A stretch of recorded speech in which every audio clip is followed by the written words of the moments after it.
បាទនៅក្នុងឆ្នាំ2026នេះគឺក្រសួងបរិស្ថានគ្រោងចែកកូនឈើជូនដល់ប្រជាពលរដ្ឋចំនួន5លានដើម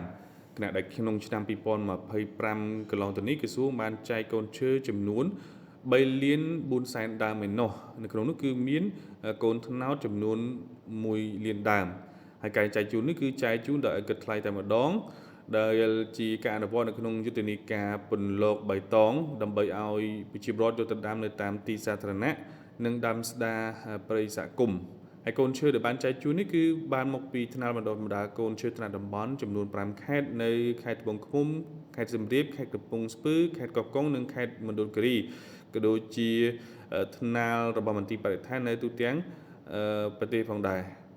បាទសូមបញ្ជាក់ផងដែរថាអនុលោមតាមយុទ្ធសាស្ត្របញ្ញកោដំណាក់កាលទី1រាជរដ្ឋាភិបាលបានដាក់ចេញនៅយុទ្ធសាស្ត្រចក្រាវិស័យបរិស្ថានហើយក្រសួងបរិស្ថានបានរៀបចំអនុវត្តនិងដាក់ចេញនៅយុទ្ធនាការពន្លកបៃតងគឺបណ្ដុះកូនឈើចែកកូនឈើនិងដាំដើមឈើយ៉ាងតិចឲ្យបាន1លានដើមក្នុងមួយឆ្នាំក្នុងគម្រោងក្រសួងបរិស្ថាននិងជំរុញការបណ្ដុះកូនឈើនិងចែកកូនឈើជូនសាធារណជនយកទៅដាំតាមផ្ទះតាមមូលដ្ឋានសាលារៀនវត្តអារាមទីសាធារណៈនៅឆ្នាំ2026ចំនួន5លានដើម